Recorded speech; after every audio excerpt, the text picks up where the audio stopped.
Bonjour les élèves et bonjour tout le monde.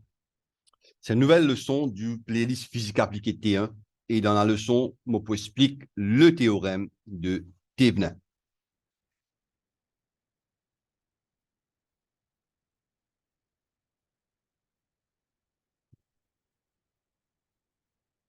Okay? Leçon numéro 14 du playlist physique appliquée T1.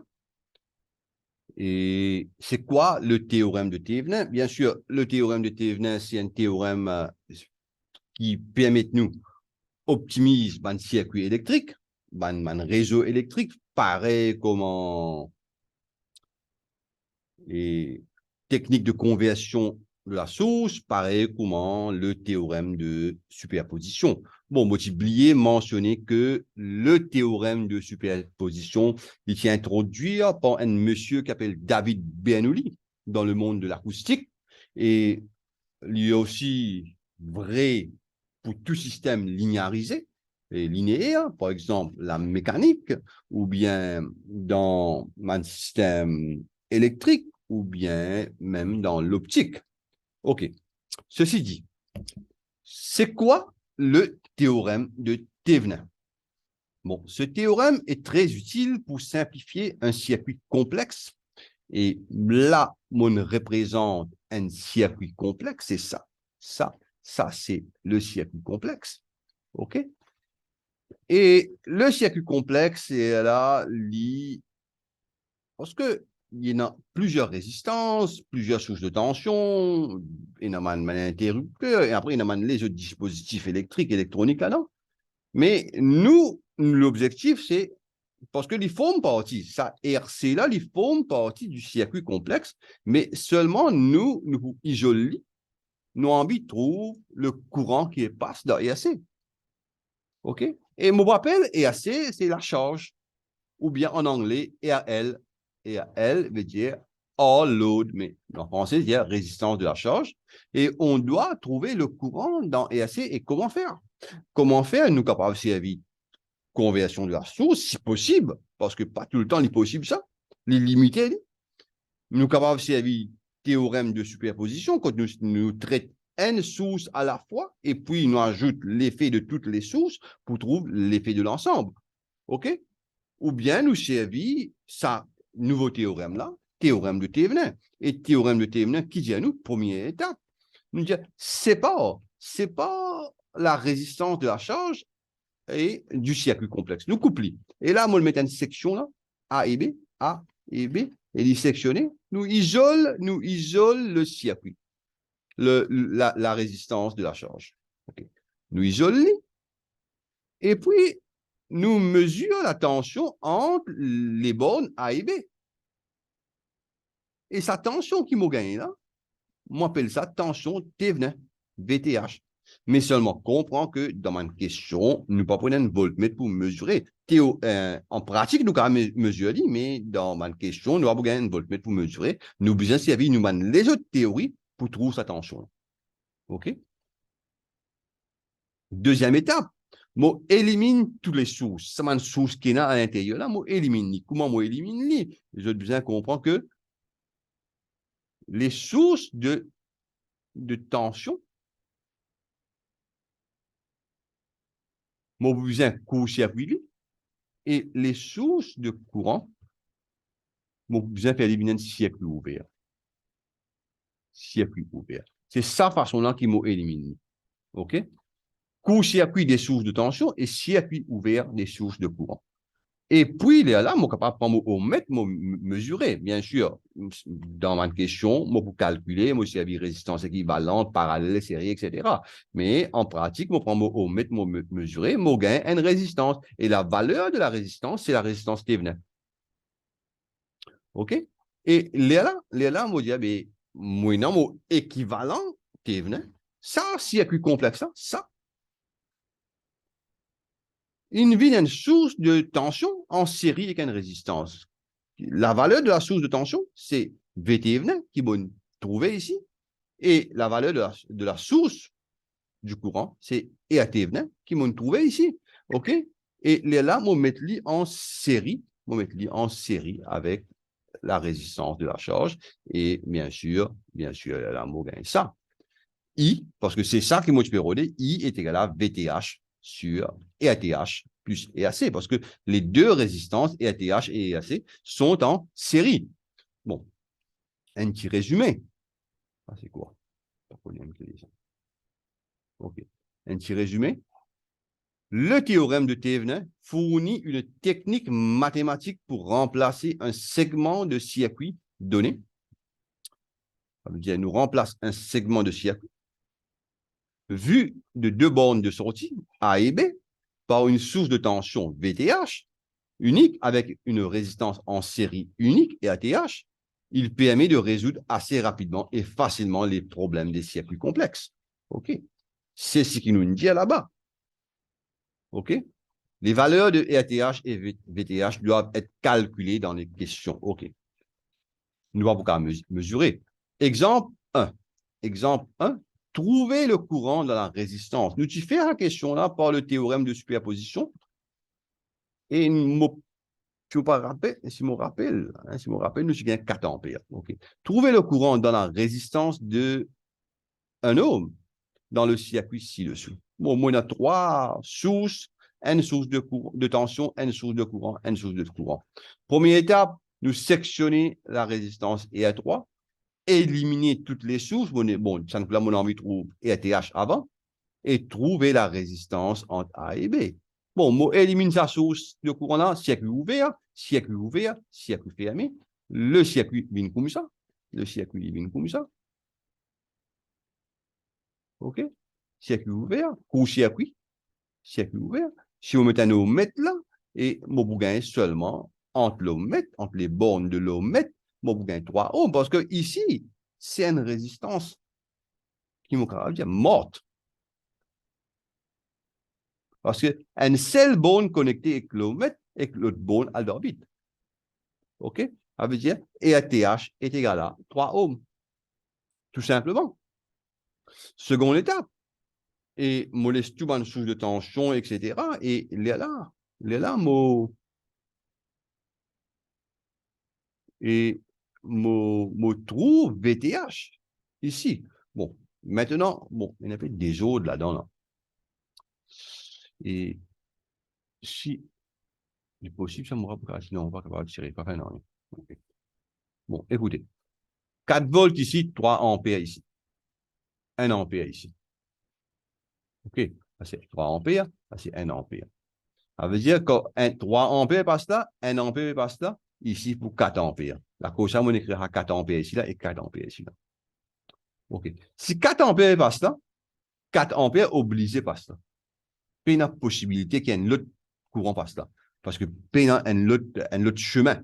4 ampères passe là, il continue à aller même. Et là, il est redivisé. OK? Parce que 3 ampères ici, il y a bien des redivisés. 3 ampères passe là. 3 ampères vous passe là, sorry. Arrive là, il vient 4 ampères. Là, il revient 3 ampères et 1 ampère retourne là-haut. OK, c'est ça, c'est une petite affaire qui m'ont écrit ici. OK? Et bien sûr, ça 0 volts, ça 0 volts, ça 0 volts. Et là, si ça 0 volts, ça 4 volts, ça 4 volts. Il y a une possibilité, il y a un autre volt. 4 volts, parce que un sous de tension de 4 volts, ça, il est obligé 4 volts ici. OK? Et 4 ampères, il passe là. Mon point est une chute de tension de 4 fois 3, 12 volts. OK? Ça veut dire, ici, les 12 volts plus grand que ici. Mais si ça 4 volts, 4 plus 12, VA est égal à 16 volts. 4 plus 12, VA est égal à 16 volts. VB est égal à 0 volts. VTH est égal à VAB. VAB, c'est VA moins VB. 16 moins 0 égal à 16 volts. Donc, l'équivalent Thévenin, c'est 16 volts avec 3 ohms en série avec 1 ohm qui nous sectionnait. Qui sectionnait 1 ohm. Et le courant qui peut traverser, c'est 16 sur 3 plus 1, qui est égal à 4 ampères. 4 ampères.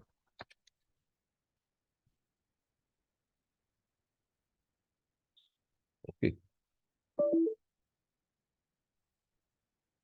égale à 4 ampères. Donc, mon simulateur m'a marché. Okay. Exemple, un mot fini.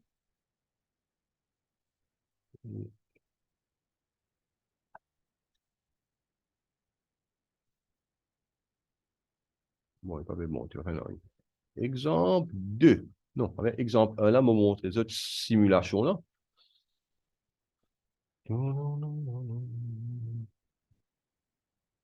Voilà. C'est ça. Bon, c'est un symbole un peu différent. C'est un symbole un peu différent. Bon, 1 ampère, 3 ampères, 3 ohms, 3 ohms, 1 ohm, 4 ohms. Moi, je suppose qu'il y a 4 ampères là. Et c'est qui m'aurait? C'est qui m'aurait? 4 ampères. OK. Bien. Mon application enfin, du théorème de Thévenin est correct. Il est correct. Moi, je gagner la valeur qui m'a besoin gagner. Deuxième question. Trouvez le courant I dans le circuit ci-dessous en vous servant du théorème de Thévenin. Bon. Maintenant, là, nous prenons aucun chiffre. Moi, besoin trouve le courant I. Ça, courant-là, nous avons trouvé. Ça, courant. Ça, courant.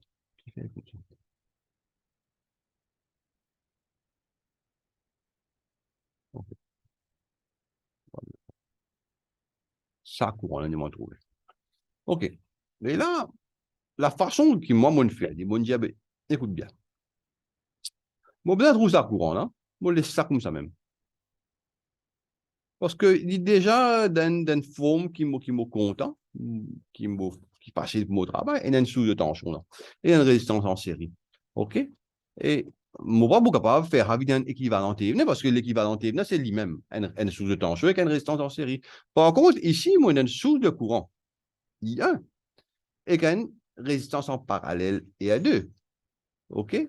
Et mon capable de servir directement conversion de la source pour me gagner un équivalent Thévenin. Mais non, c'est vraiment mon servi équivalent Thévenin. Hein? Mon servi le technique de Thévenin pour moi arrive gagner sa valeur là.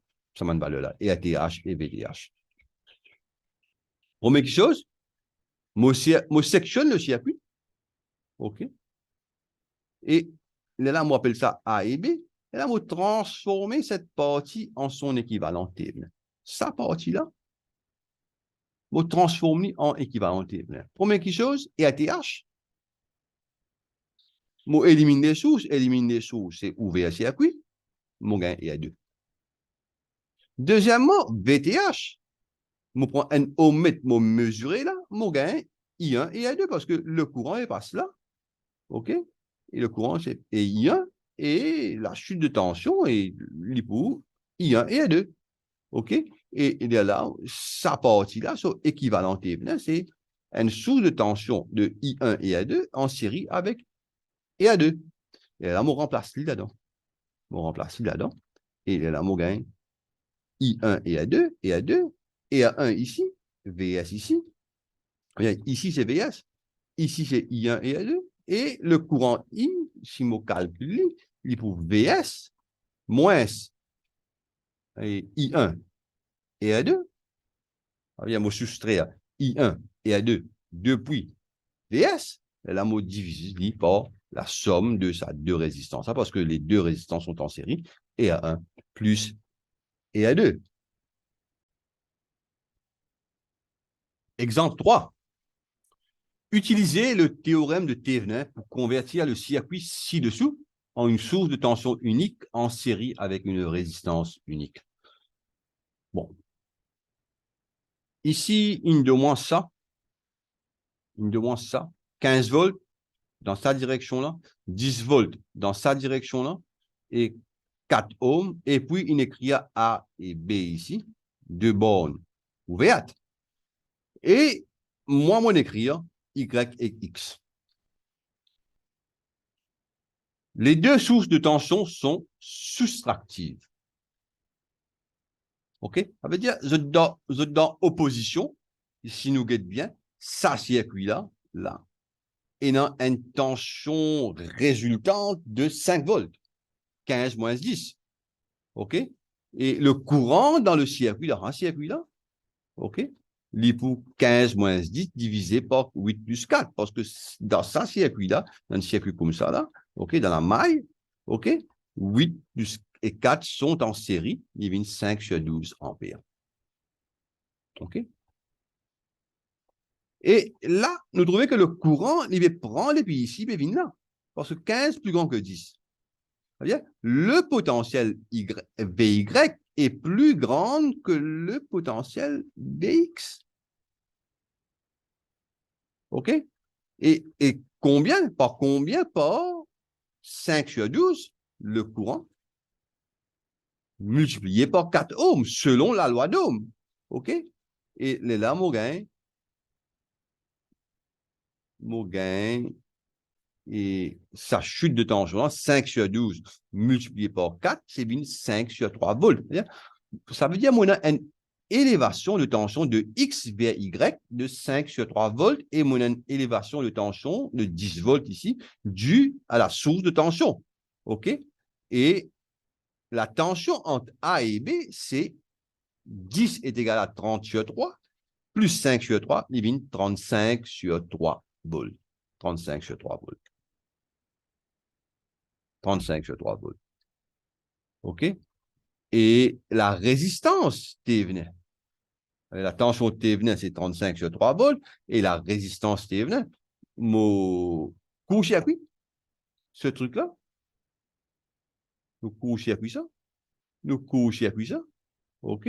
Mon vous gagne deux résistances en parallèle, 8 et 12. 8 et 12 en parallèle, c'est 8 non, 8 et 4, pardon. 8 et 4 en parallèle, c'est 8 fois 4 divisé par 8 plus 4, 32 sur 12, 8 sur 3 ohms. Et l'équivalent Thévenin, c'est 35 sur 3 volts en série avec 8 sur 3 ohms. OK? Et c'est ça la réponse. Et A et B restent pareils. A et B, là. OK. Une dernière question. Et appliquer le théorème de Thévenin pour calculer le courant à travers la résistance de 4 ohms du circuit ci-dessous. Là, moi, je zoome un peu, un peu sombre. OK? On a une tension de 15 volts ici, source de tension de 15 volts, ici. Là. On a une source de tension de 6 volts ici. On a une résistance de 10 ohms, 5 ohms, 4 ohms, et puis A et B, là, et entre A et B, on a 4 ohms. Et c'est ça qui m'a besoin de couper là, parce que c'est sa résistance-là qui me demande, moi, et quel est le courant à travers la résistance de 4 ohms. Et mon couple, moi, isole 4 ohms, OK? Et d'abord, on trouve la tension Thévenin, OK? La tension Thévenin, c'est VA moins VB. Bon, là, moi, on a 15 volts. On a un courant de 15 sur 15, parce que 10 plus 5 en série, 1 ampère. Ça veut dire ici, on a une chute de tension de 10 volts. OK? Et ici, on a une chute de tension de 5 volts. Mais vous comprenez bien que ça va une flèche là représente élévation de tension. Ça veut dire ça, 0 volts. Et ça, c'est plus de 5 volts. La flèche fait montrer que la tension dans sa direction-là, grandissante. OK. Ça, c'est plus 5 volts. Et ici, directement, plus 6 volts. Et VAB, c'est VA moins VB. 5 moins 6, mon gain, moins 1 volt. Voilà. La tension Thévenin, c'est moins 1 volt. Et pour la résistance Thévenin, bon, court-circuit ici, ici reste ouvert, ça vient là. On prend un ohmmètre, là. Et là, vous allez comprendre, depuis là, moi, un premier passage ici, moi, un deuxième passage ici, et qui les rejoignent ici.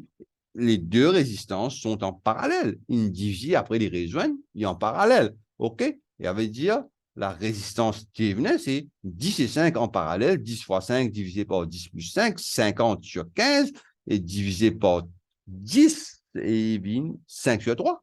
Non, 10 sur 3. Divisé par 5, pardon. Divisé par 5, il vient 10 sur 3 ohms.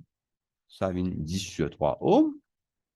Et l'équivalent est venu. Moi, il a une source de tension de 1 volt, oui. Mais dans sa direction-là, parce que il est négatif. Parce que c'est négatif. Dans sa direction-là.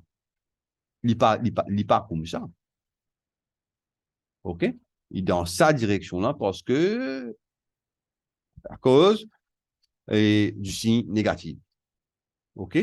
Et en série avec 10 sur 3 ohms, en série avec 10 sur 3 ohms, A et B, et le courant, il vous passe dans sa direction-là. Vous venez ici. Et le courant I, il est pour 1 sur 4 plus 10 sur 3, qui est égal à 0,136 ampères, de B vers A. De B vers A. Dans sa direction-là. OK? Et là, la leçon sur le théorème de Thévenin est terminée. OK? Et c'est un théorème très simple, il ne faut pas perdre. OK? Mais bien pratiqué. Et là, je vous maîtrise. Et bon, avant que vous terminez, une dimension, l'histoire. Et ça, monsieur-là, c'est Léon Charles Thévenin. C'est à lui que nous attribuons comment on appelle ça? Sa théorème de Thévenin. Et lui, est-ce qu'il m'a écrit là? Il est possible ça? Non, je ne peux pas. Non, il est possible. OK. Et lui, il est né en 1857. Il n'est pas trop facile d'écrire ici. 1857. Et il est décédé en 1900. Non, 1926. Bon, il ne peut pas me dire, moi, là, hein? Moi, je ne peux pas faire. 1926. Allez. Et la souris. Par contre, ici, c'est Hermann Helmholtz, c'est un German. C'est un médecin, en même temps, il est un physiciste, il est un scientiste, OK? Et en même temps, il est un médecin qui traite bonne personne. Lui, il est né en 1821. 1821. Et il est décédé en 1894. OK. Et bien sûr, Thévenin, il fait son invention et pendant qu'un doute là, et il est crédité pour le théorème de Thévenin, OK? Mais seulement, nous devons comprendre que ça, monsieur-là, avant que Thévenin prenne naissance, en 1853, et dans cette publication, his 1853 publication, Some Laws Concerning the Distribution of Electric Currents in Conductors with Application to Experiment on Animal Electricity. Attention, qui je crois que nous pouvons faire expérience sur les animaux. Non, l'électricité, qui appelle Animal Electricity à ça l'époque-là, OK? Et je travaille en collaboration avec Kirchhoff, Gauss, Ohm, etc. Et pour expliquer comment Animal Electricity Flows. Et dans ce traité, il déjà explique sa théorème qui s'appelle le théorème de Thévenin. Et dans un pays comme l'Allemagne et bien un pays russe, ça là, nous pas appelle le théorème de Thévenin, nous appelle ça le théorème de Helmholtz. OK? Et ça, c'est un bout de l'histoire. Et bon, l'histoire, quelque part, il peut dire, il invente avant, et puis il n'est pas crédité, et puis ce qu'il vient inventé, ici inventé, il va copier, après, il donne le nom. Et c'est comme ça. C'est comme ça. Et là, moi, arrête le portage. Arrête le portage. Stop the share. Et moi, espérer, je ne comprends. Et là, moi, je dis au revoir et à la prochaine vidéo qui sera sur le théorème de Norton. OK? Et au revoir et à la prochaine vidéo.